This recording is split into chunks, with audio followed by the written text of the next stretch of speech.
Hi, how are you? I'm good. Good. So, how was your day yesterday?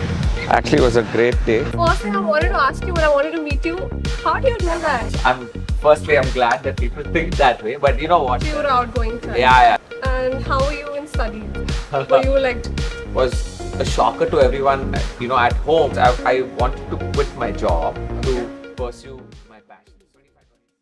Hi. Hi. So, it's been about a couple of months since I've been in Bangalore, and I've spoken to a lot of DJs, people who are in the music fraternity and all of that. And every time I've spoken about the name Martin, somehow it's always good, in a good light. He's a very nice person. He's very, very careful about how he's behaving. His music sense is very good. The first thing I wanted to ask you when I wanted to meet you, how do you do that? Like, a constant good picture in everybody's eyes? So Firstly, I'm glad that people think that way, but you know what? There is always a flip side to it, because I know there are also probably equal number of people who think otherwise. Okay. And it's absolutely fine, because you can't be nice in everybody's minds. And that I've understood, I think, being in an industry like this, where you're constantly exposed to people, in an environment where, there's alcohol prevalent around you, people are behaving in a certain manner, right? And it's not always you. There's also the other side to it, because you're also interacting with people who probably don't have as much control over themselves as I do. Okay. Yeah. So I think I'm blessed to be in this position here.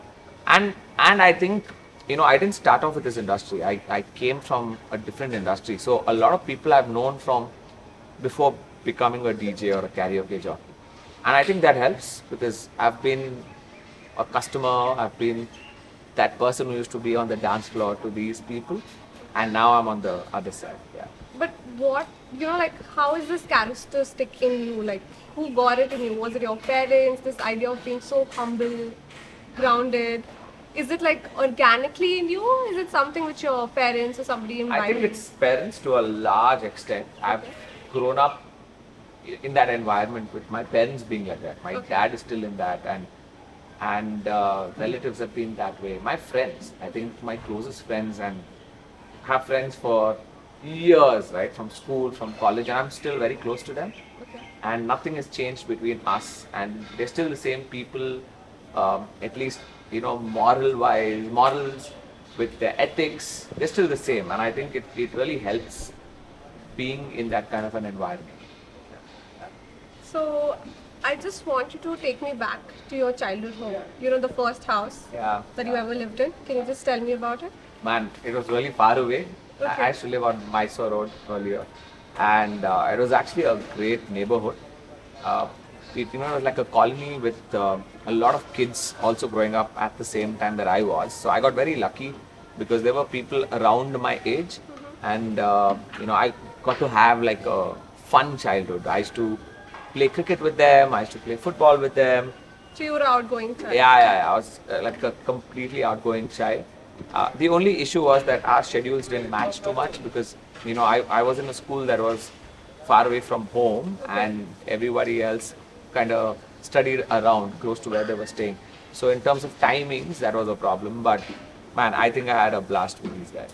Yeah. So you consider your childhood to be really happy? Yeah. Very, very like a happy childhood, because I got to do things that I got to play, I got to chill with them, all of it. So I think it was a perfectly fun childhood. And how were you in studies? Were you like the good kid, the first bencher, the middle bencher? No, I definitely wasn't the first bencher. I was definitely the last bencher, but I think I was okay. So I'll tell you what, I think if I really am interested in something, then I'll put my heart and soul into it. Okay. So in school, I was average with studies.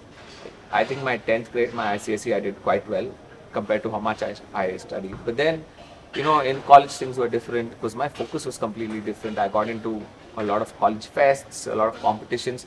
So obviously my focus went off studies, but I still managed. I think I still did manage, and even my degree, my MBA. I mean, I got a distinction in one of the subjects, which was a shocker to everyone, at home, because they've never seen that side of me. But again, I worked for a few years after I graduated, and I was in advertising. So when I did my master's, kind of aligned because I had the practical knowledge of it. So, which is why I said, I think if I'm really interested in something, I'd do well in it.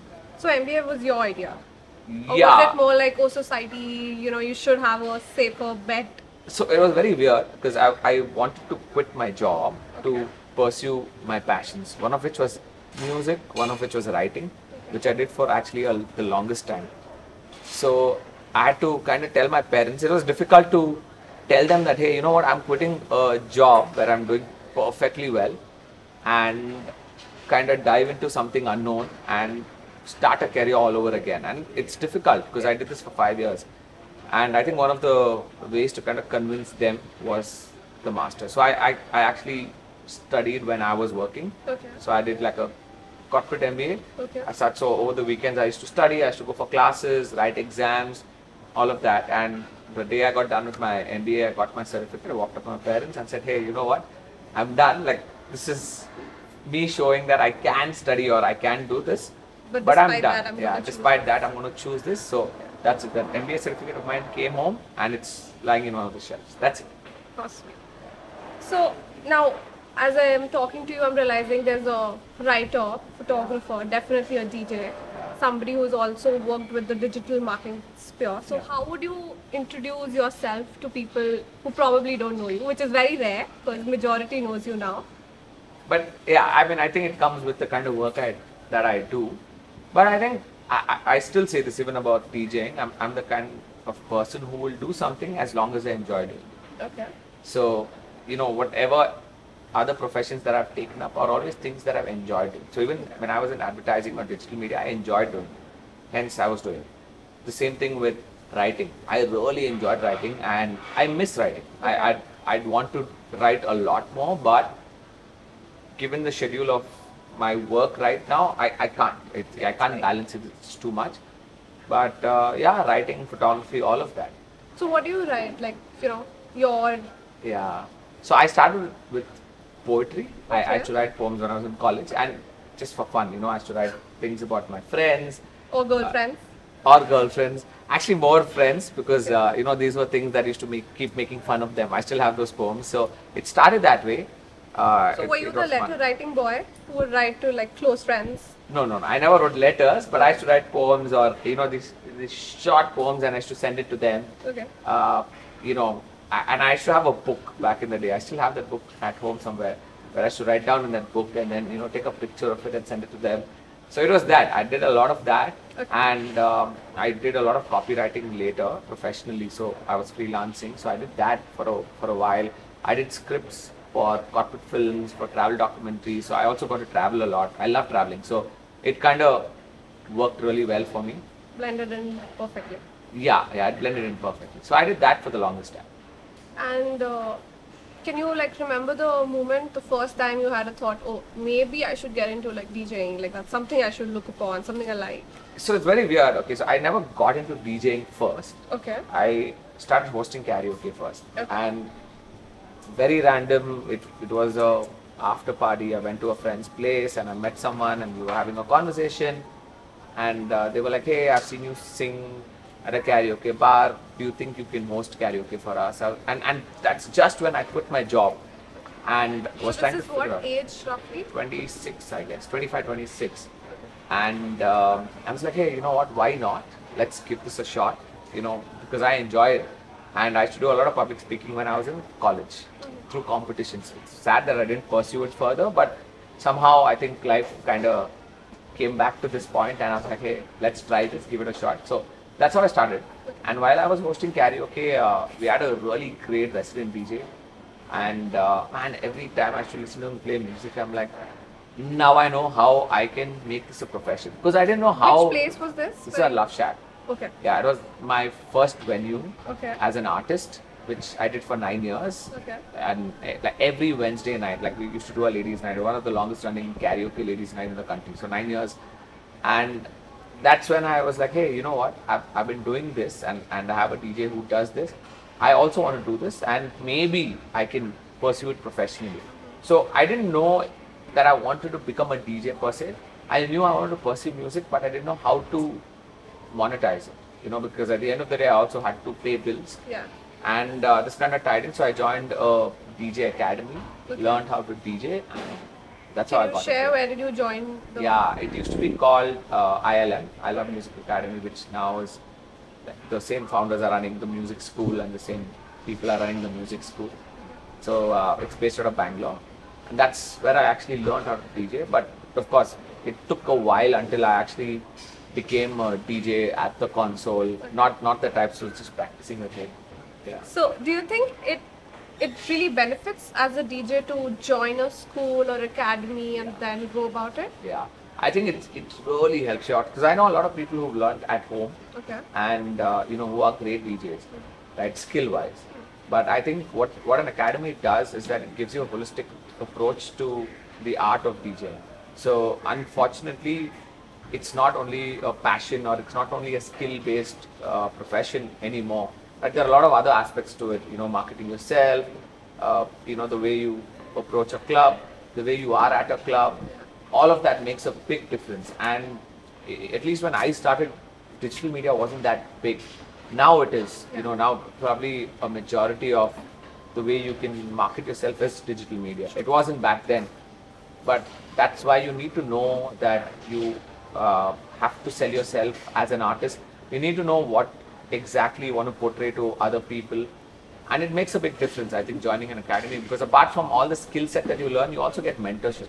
And I think that's really, really important to know that there's somebody you can walk up to and say, hey, you know what, I'm at this kind of crossroads at my career where I need to figure out, should I do this or should I do that? And that mentorship really helps.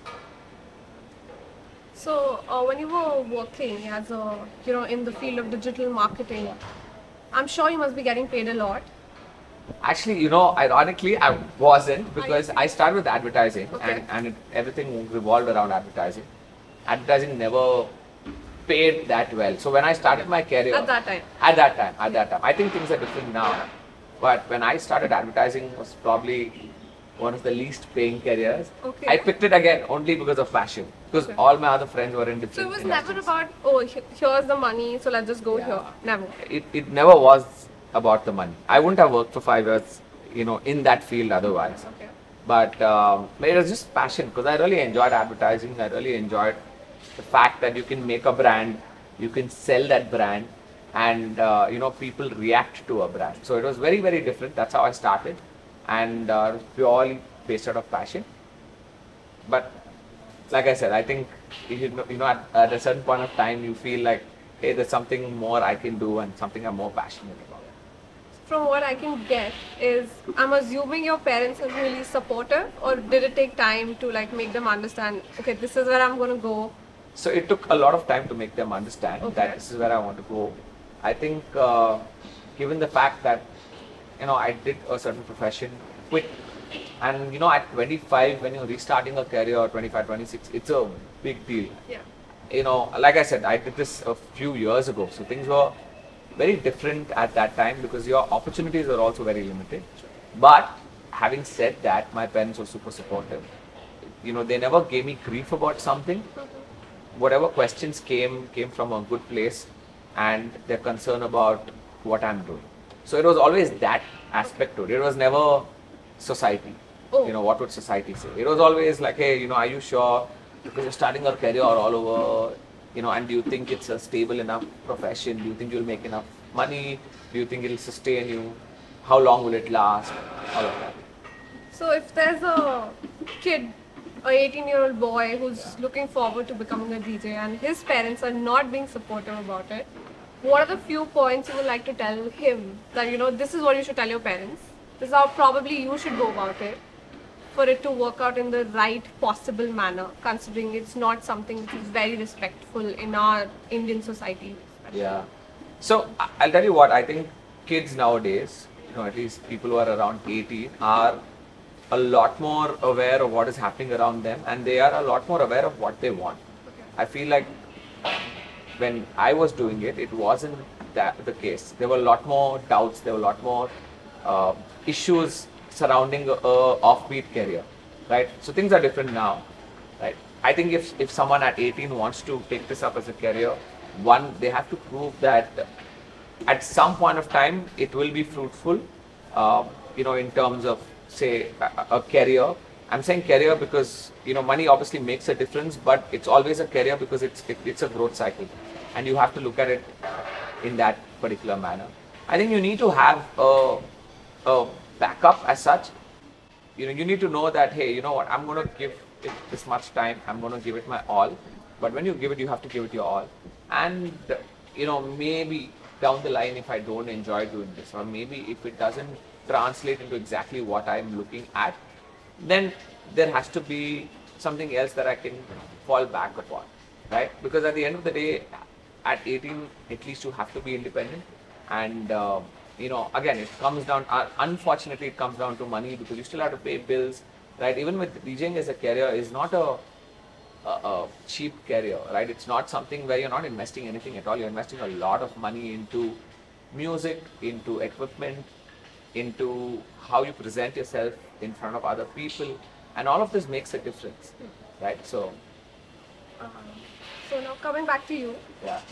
can you just tell me if you have a memory of the first time now you're going to go play for a crowd of people in a club or somewhere. Do you remember the faintest first memory? Yeah. So, after I kind of graduated from my DJ academy, we had a gig, a public gig, where there were, I think, 5 or 6 in my batch, and we had to perform in front of people. I don't think I've ever been that nervous. And, so weirdly enough, I think my choice of music was very different from the others at that particular point of time. And so, I was very nervous about that, that you're trying to play something very different. And playing in public, because here, playing music is one thing, but playing it in a synchronized manner, technically right, in front of people who are watching you, in front of your mentors who are there, I think that was a little scary. Even now, every gig of mine, before I get onto the stage, you always feel that. But I think it's great because it kind of helps you do even better on stage. And for example, it's one of the nights, it's a Saturday night, you're in a really good club, but there's very less crowd, just a couple of people. How do you, get yourself put together? Because now you're somebody who has people always there for you. Martin is playing, so they rush to that place. So I'm just giving you an example, you're at a place. So it happens, by the way. How do you get yourself up? Okay, no, I'm still going to play irrespective. See, at the end of the day, right, as much as it's a passion that I'm following, it's also a profession. Yeah. And I think I have to be professional about it. I'm getting paid for a gig, and it's my job to get out there, play good music, and to entertain. And there can be 500 people or there can be 5 people on the dance floor, but I still have to perform to that, to that crowd or to those 5 people. And I think I look at it that way. And every time I go into a club, obviously if there's a crowd, it gets you immediately pumped up, and that adrenaline is rushing, so that you're just out there and you start performing. But with a fewer people on the dance floor, it takes, I think, that extra push, because there you're literally jumping around to 5 people, or you're showing that energy. Obviously, it's not the same amount of energy that you would show at that particular point of time, but you still have to put up a show, and I think that is what you should respect your profession for. That you're there to do a job, and you're going to do your best. And you get a lot of attention now, because I'm sure you've come at a point where people respect you, people like you.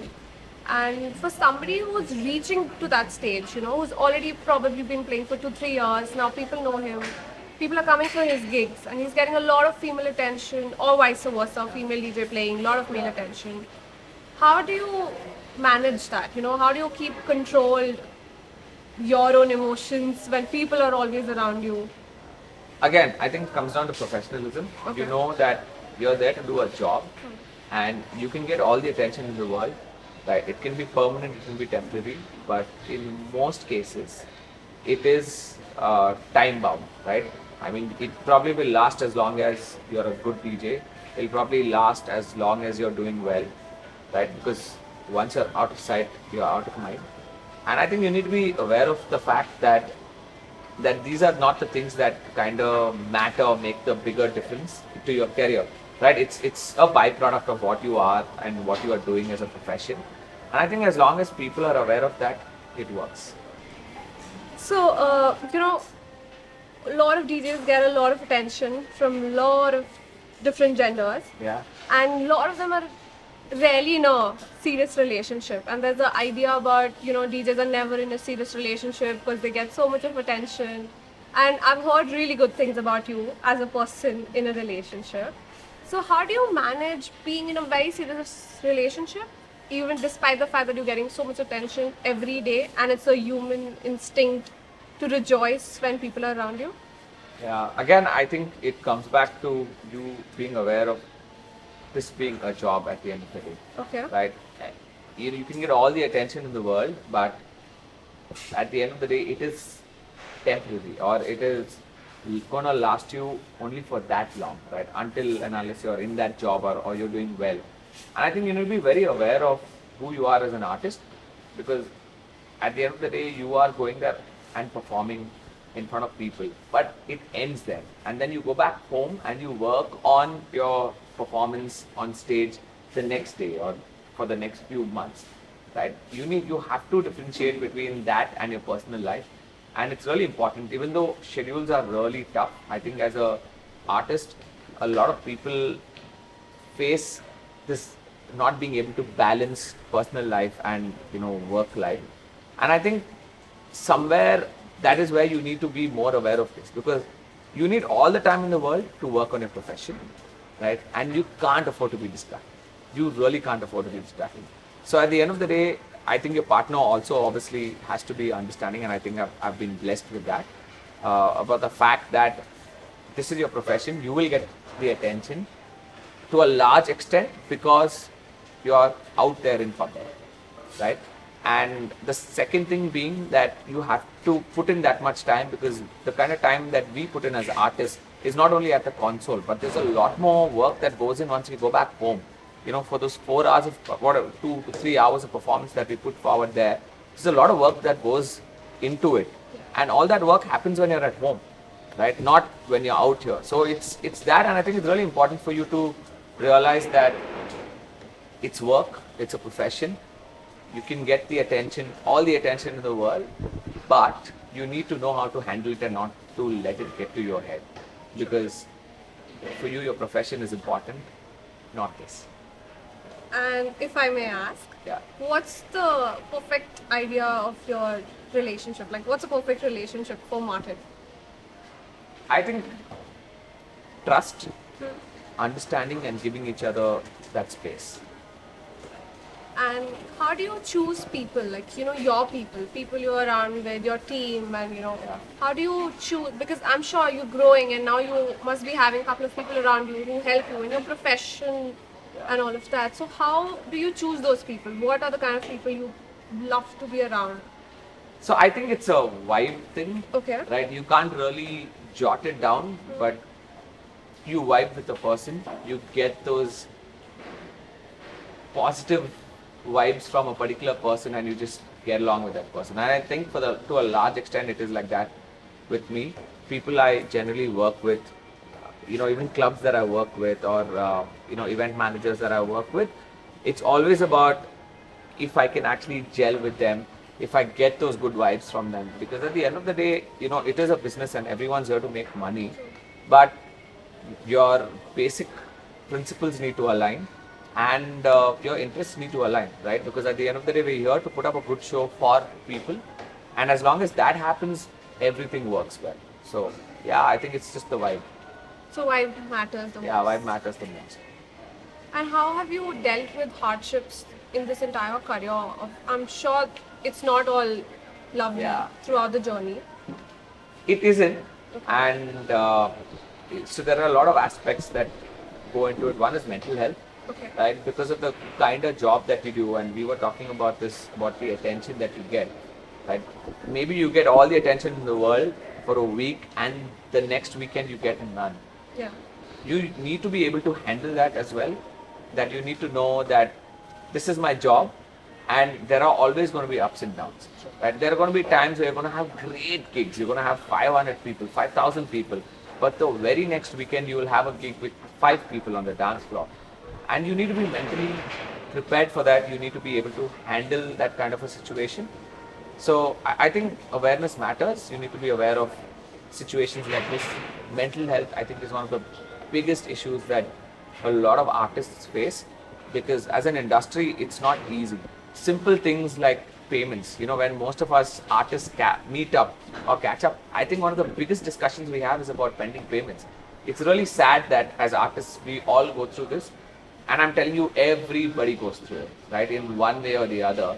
And it's really mentally bearing. And I've seen people break down because of this. I've gone through it. I still have a lot of money pending, right? And I know I've put in all the work. And these are big brands. These are people who maybe have the money and they're not shelling it out, And I deserve it. It's my money and I need to get it. Your hard work. It's my hard work. The other thing with this is also your physical state, because you need to be fit to do what us artists do. It's not easy standing for 3 to 4 hours straight and performing in front of people. Everybody has their own style, so maybe someone's jumping, maybe someone's just calm over there, but you're still standing on your feet for 4 to 5 hours, right? And you can be in an environment which is really loud, so it's really important to protect your ears. I think my hearing has diminished so much over the last few years. Yeah, because I don't think I've taken good care of my ears, and it's something that just happens. I think that's one of the biggest advices that people need to take, is just take care of your ears, especially if you're an artist and you're in a loud environment. It's not easy, right? It's not easy. So now, for example, if I'm not working, there are very few times where I step out, and even if I step out, I'm never close to the speakers. I'm always right at the back, or I have earplugs, and I try to kind of protect my ears as much as possible. But apart from that, right, like I said, there are a lot of stereotypes with being a DJ, and you need to be aware of all of these things. I've had bizarre incidents, where somebody has, showed their middle finger to me, has snapped at me, has been really rude to me, try to get physical with me. Forced you to play music. Yeah, and all of that happens. I think, I mean, come on, nobody is perfect, and we are all humans, so we all react to it. But I think at some point of time, we need to know where to draw that line, or need to be aware of the fact that we are in a public space, and we also have to control our behavior to a certain extent, and just be calm as much as you can.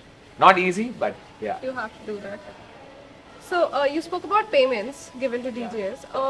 I've heard a lot about how when DJs are called from outside the country, they're tentatively paid more. I am assuming it's for their credentials and all of that. But how do you feel as somebody who's living in the country, and when you're playing at a particular gig, somebody's paid way more and somebody's paid a little lesser, and probably with a similar talent? Yeah. So, what do you think about that? It pinches, of course, it does, because you see the disparity in the industry, and it is very evident, right? But I also know that there are other people looking at me and probably saying the same thing as well, right? So, I think at the end of the day, you still have to continue working harder to probably get to that next level and be that person who gets that much more. It's easier said than done, but there is always going to be a disparity in the industry, unfortunately. And I say this quite a bit, and we all discuss this as artists. I feel like you have to promote local talent as much as you can, and there is so much local talent in Bangalore, or across the country, and I think they are probably at par with international artists. So would you be willing to take somebody under your mentorship if somebody wants to be your shadow and learn something from you? So I'd love to, but honestly right now I feel like I'm not there yet.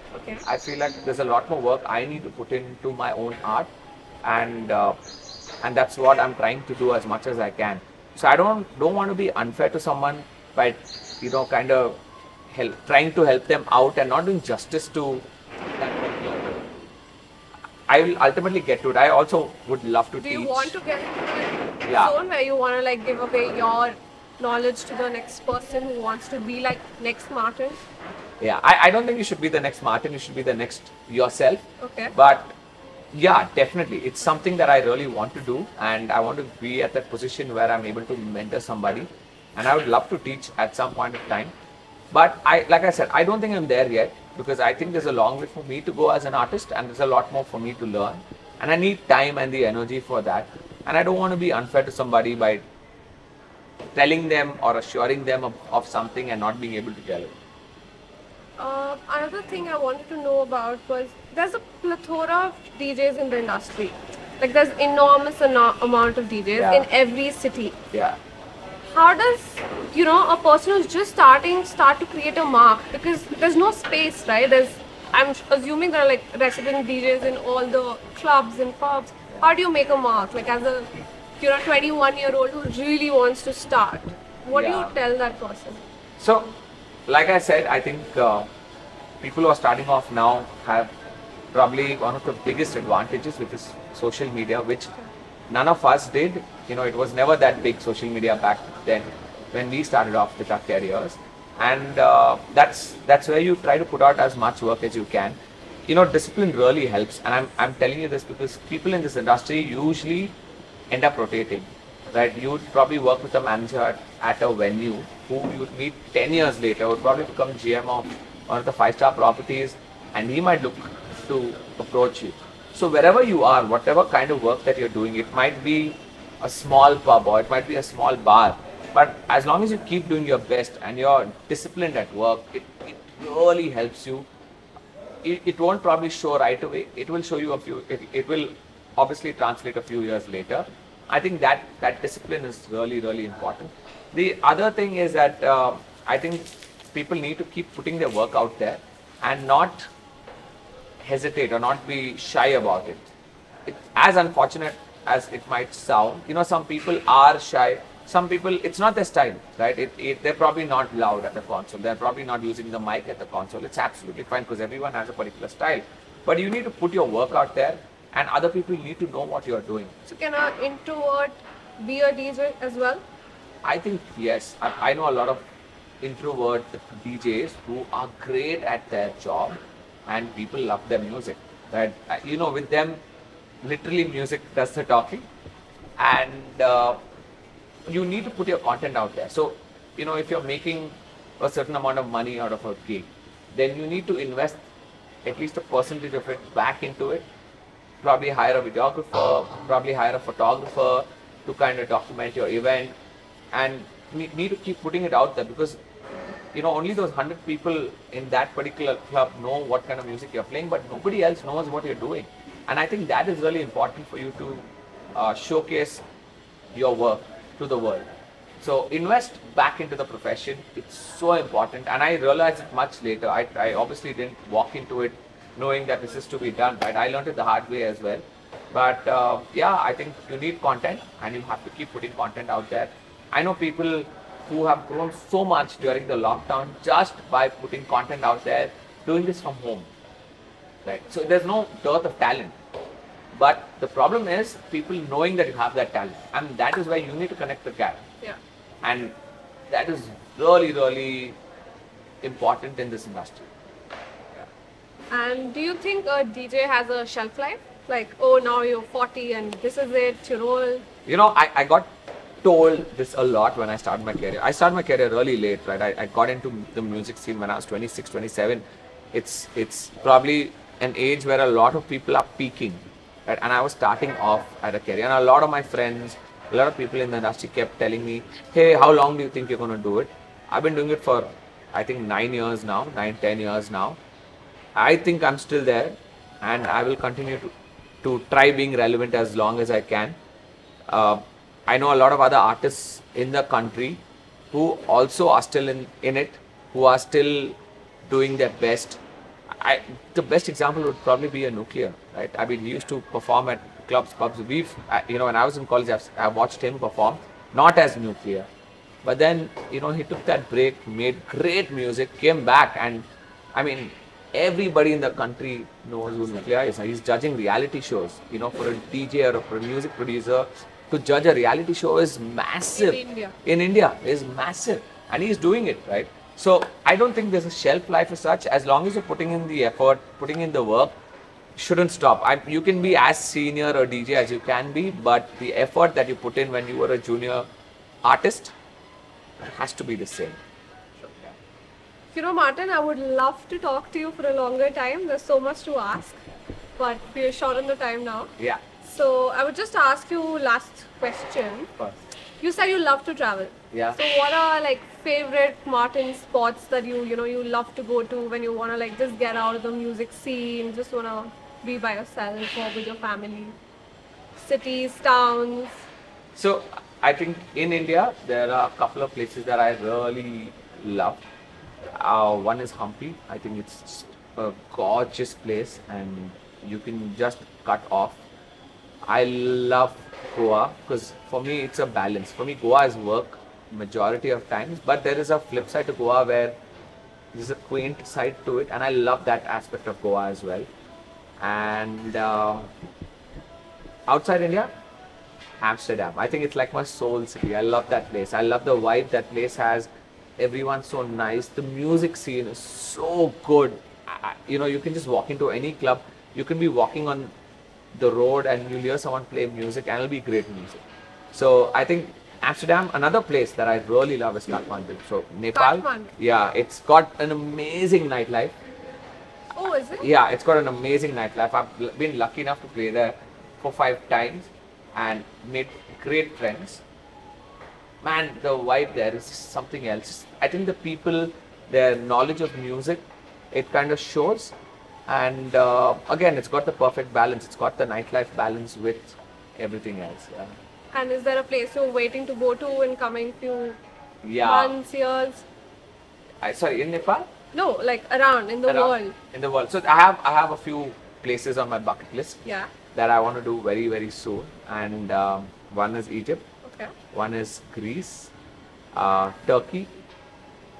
So I think these are those places. I love history. I love historical places. So Rome was on my bucket list and I did it a few years ago. So places like these I really like because it's also a nice blend of history, culture, music, people. Yeah. So hopefully, I think a lot more travel. Hopefully, a lot more travel happens soon.